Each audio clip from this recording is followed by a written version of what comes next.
So ramdam ko, no?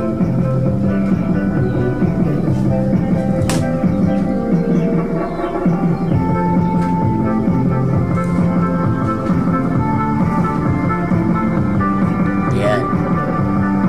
Vocal yan ng ano, no, mga kamini sound ng Atomic, no? Nakita mo, no? Marinig mo malakas. So ito naman yung Tushundra.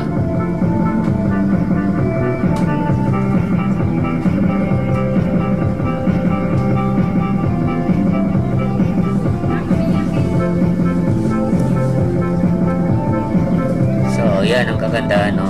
Pagka nagano tayo ng EQ, wala siyang crossover, para ramdam mo talaga, no, na nahati niya, no? Nahati niya yung tunog.